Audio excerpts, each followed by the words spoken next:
तर नमस्कार मित्रांनो, मी तुमचा ब्लॉगर सम्या. सर्वात आधी सगळ्यांना शुभ सकाळ, गुड मॉर्निंग. आपली सकाळची सुरुवात चालू होती बघा मुंबईमधून. आता मुंबईमध्ये आले म्हणल्यावर इस्क तर घालायला लागणारच आहे. तुम्हाला तर माहिती आहे मुंबई किती घाण आहे. कवा मुंबईमध्ये आले आणि लगे गाडी खाली झाली असं कवा झालं नाही. मग तीच गाडी कशी बशी खाली करून आपण आलो होतो टी पॉइंटला आल्या आल्या लगेच आपल्याला आलता भैया न्यायला. आपण मुंबईमध्ये आलो आणि भैया आपल्याला न्यायला आलं नाही असं कधीच झालं नाही. भैया बरोबर गेल्यावर भैया म्हणला चला आपल्याला एक काम आहे. ते काम म्हणजे आपल्या गाडीचं पासिंग करायचं होतं. मग चालतंय म्हणलं चल जाऊन येऊया पासिंग करून. मग तेच भावानं पासिंग करायला गेल्यानंतर ना आरटीओ किती दमवतोय तुम्हाला ह्या ब्लॉग मध्ये सांगणार आहे. सकाळी 6 वाजता आपल्याला एजंटने यायला सांगितलेलं. आम्ही सकाळच्या 10 वाजता गेलोय बघा तिथं. गेल्यानंतर ना म्हणलं ही तर गाडी किती वाजता आल्या चौकशी करूया.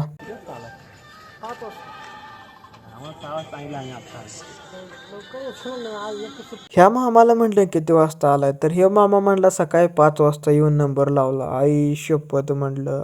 भैयाला म्हणलं आज काय पासिंग होत नाही, चल घरी घेऊन गाडी. तर नाही म्हणला, डेट दिलेली असते त्या डेट दिवशीच करायला लागतंय, तारीख चुकवून चालत नाही. बर चालतंय म्हणलं, आता काय होईल ते होईल. मग मला लय राग आला नंतर ना. मग भैयाला म्हणलं चल जरा पोटा पाण्याला काय तर खाऊन येऊया म्हणलं. या आरटीओच्या आईची गांड जाऊ दे म्हणलं. पहिल्यांदा नाश्त्यावर ताव मारून घेतला. मग म्हणलं आता काय होईल ते होईल. नंतर ना जाऊन गाड्या मोजून आलो. 80-90 गाड्या होत्या. मग आपला नंतर ना नंबर होता. येऊन गाडीत बसलो बघा. आता सगळ्या गाड्या होती म्हणलं, त्याशिवाय काय आपला नंबर नाही. हे जे गाड्या यायला लागलेल्या दिसते जगा ना, हे सगळ्या पासिंग होऊन बाहेर यायला लागलेल्या बघा. हे सकाळी लवकर आलेली 5 वाजता आणि आता 12 वाजता बाहेर आलेत. मग नंतर ना जरा भैया चेसी नंबर बघायला आलेला गाडीचा. गाडीचा चेसी नंबर तर कुठं दिसतोय, घ्या आता. तेल सोडून बघितलं जरा, काय दिसायचं नावच घेणार नाही, पाकच बुजल्या का दिसत होतं. नंतर ना फायनली 3 वाजता आपला नंबर आला बघा. नंबर आल्यानंतर ना आपल्या गाडीच्या ब्रेक लाईट आहे, इंडिकेटर सगळं चेक करून घेतलं त्याने, रिव्हर्स हॉर्न वगैरे. मग ती रेडियम पट्टीवर कुठं बारकोड लावून घ्यायला लागते वाटतं की. ती बारकोड लावण्यासाठी 500 रुपये दिलं बघा. बारकोड आणि लावून घेतला. मग नंतर ना त्याने अप्पर डिप्पर चेक करून घेतला.